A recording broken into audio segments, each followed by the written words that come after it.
Hi everyone, it's another episode of Marvin Says, and for today's episode, we are to talk about my personal take on the modifications that you should first do with your car. Okay, these are the upgrades that I consider worth getting kasi it's basically for performance and not just aesthetics or looks alone. So, umpisa na natin. Okay? Let's start with the number one basic upgrade for me is your wheels. Okay? Your mag wheels. Right?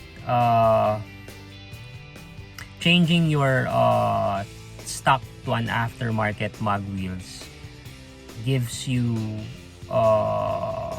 aside from the looks or the aesthetics, okay, there is a minimal weight difference. From my research, your stock mag wheels, okay, is heavier compared to an aftermarket mag wheels. Okay, so changing your stock to an aftermarket mag wheels will give you the aesthetics, the good looks. At the same time, it will lighten the weight of your mags or mag wheels just by changing it. Okay, it's a minimal difference, but it's really not a must have, but it's good to have, okay, if you have a budget for it. Okay, now after you change the mag wheels, okay, the next would be the tires, right? Dapat kasi it goes along. Okay, if you are to change your mags, you have to change your tires, obviously. Changing your tires specifically for your mags, okay, will give you the let's say for example you're going for the lowered loop, okay, you can change your tires to a ultra high performance tires. Ibig sabihin the sidewall, okay, is thinner, manipis siya. So, kunyari, if you don't want to change your suspension and you have to just want to settle with your stock suspension, then getting a tire, an ultra performance tire with a lower or a thin sidewall will create an illusion na mababa yung sasakyan.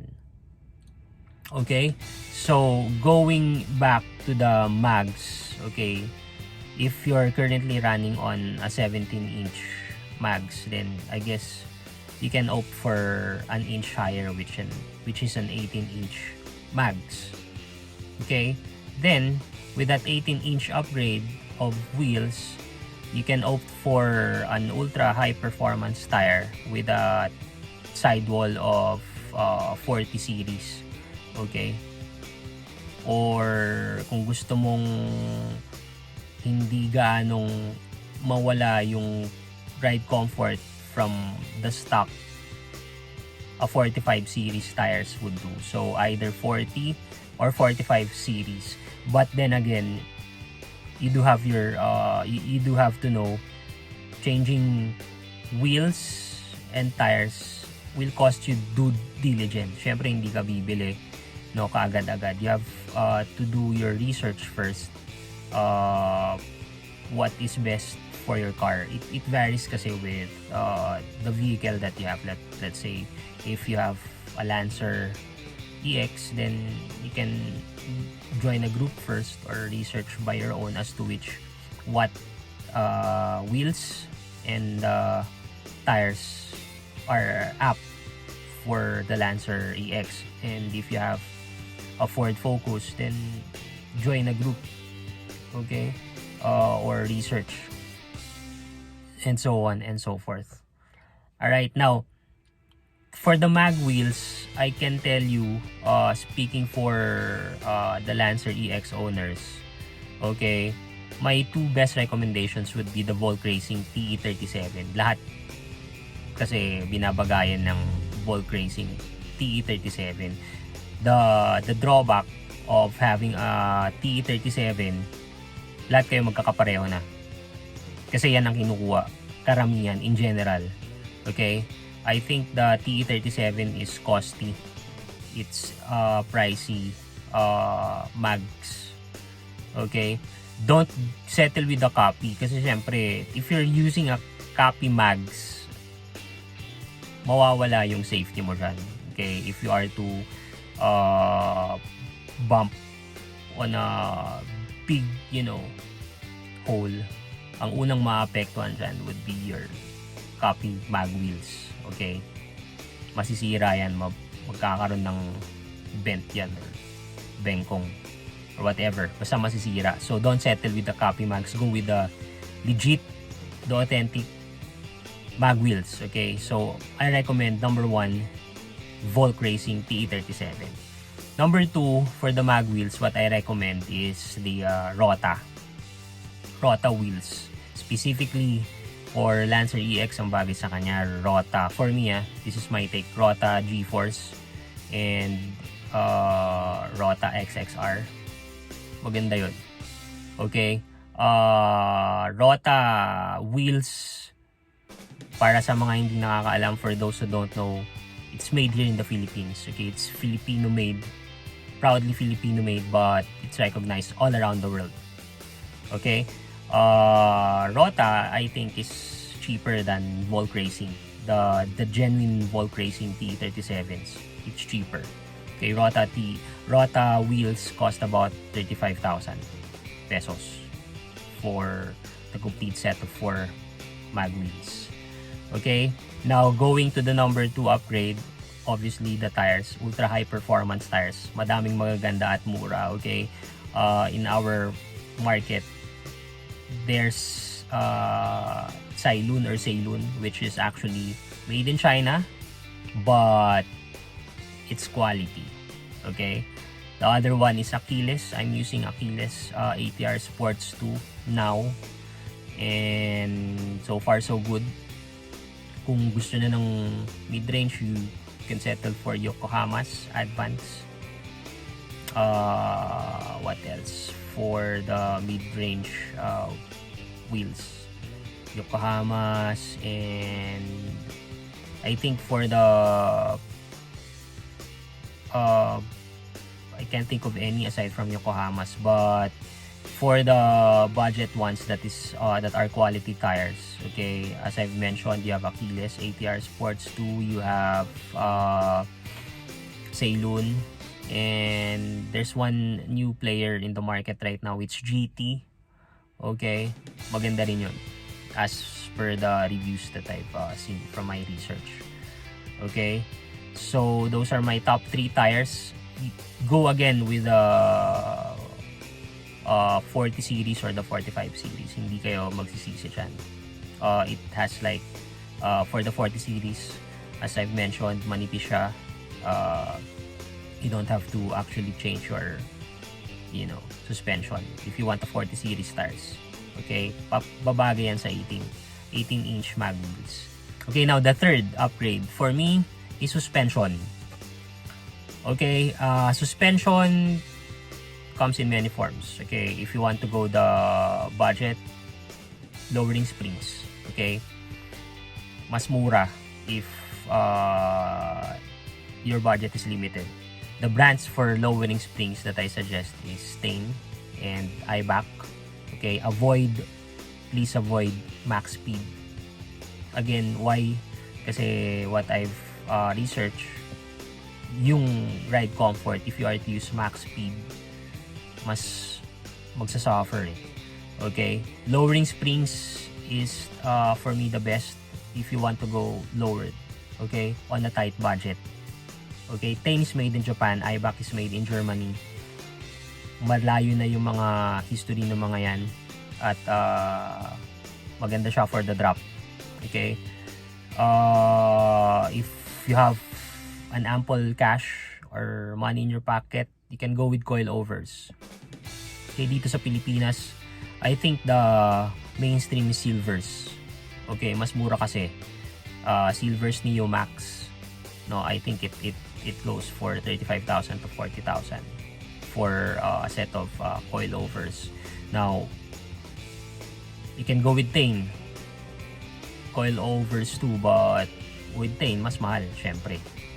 Okay, now for the US, from what I've researched, maganda yung Fortune Auto, and I think DC Racing is also good, but DC Racing I think is available here in the Philippines. I'm not so sure. You can check your favorite auto shops for that. But Neo Max, Silver's Neo Max is the mainstream. No, you can check that in your favorite auto shops in Banawe or even Tame. Okay, so lowering springs for a tight budget, and for the ones that prefer adjustability and tinkering coilovers. Kasi with coilovers,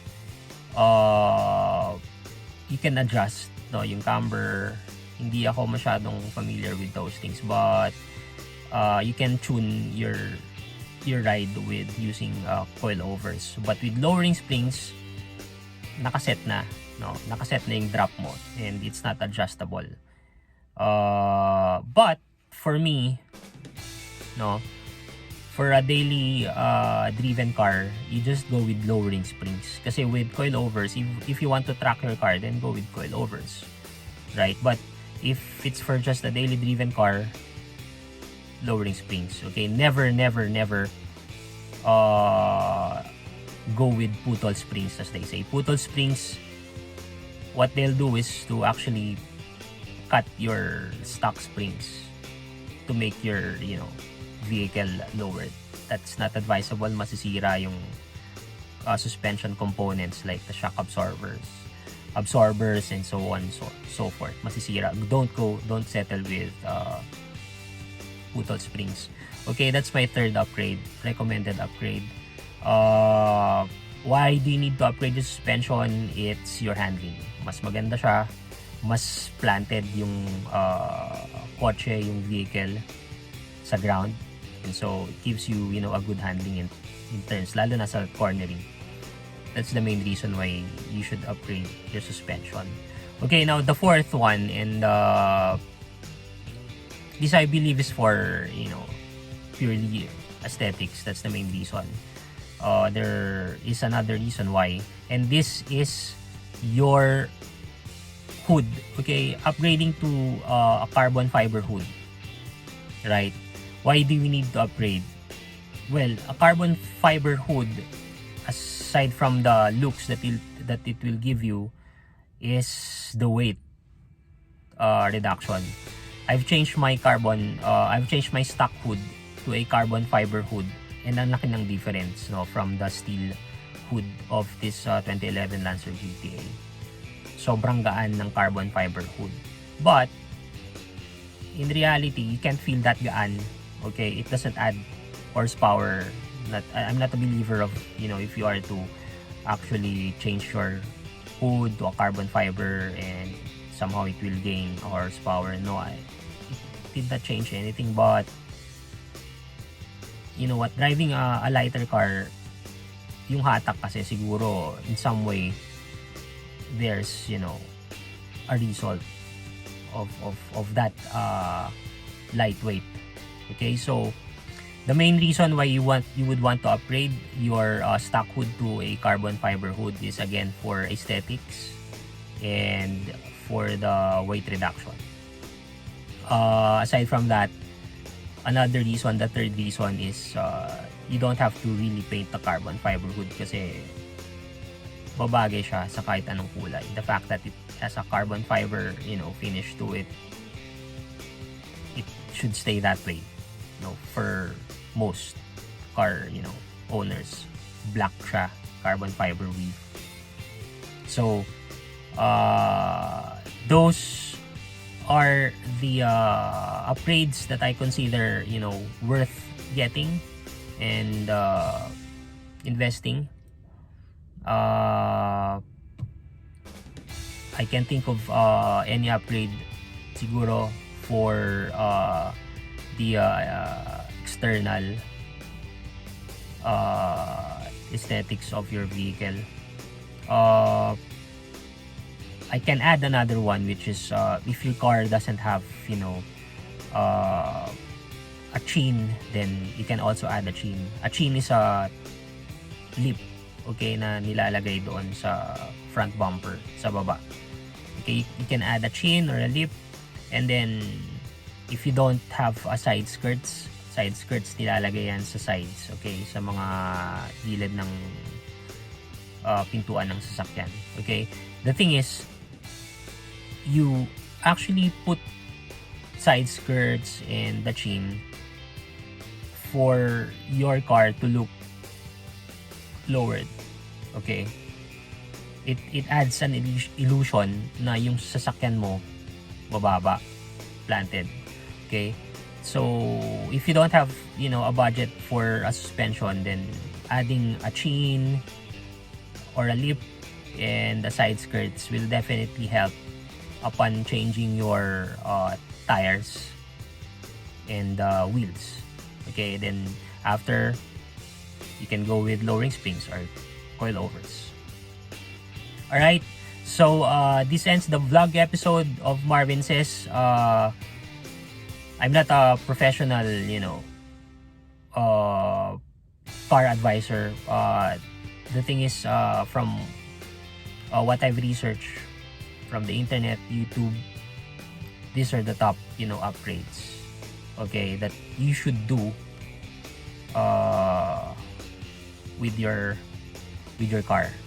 Okay, so again, if you like this video, to my subscribers, maraming salamat. If you are new to the channel, please share, like, and subscribe to Marvin Says. Till next time, guys, and God bless.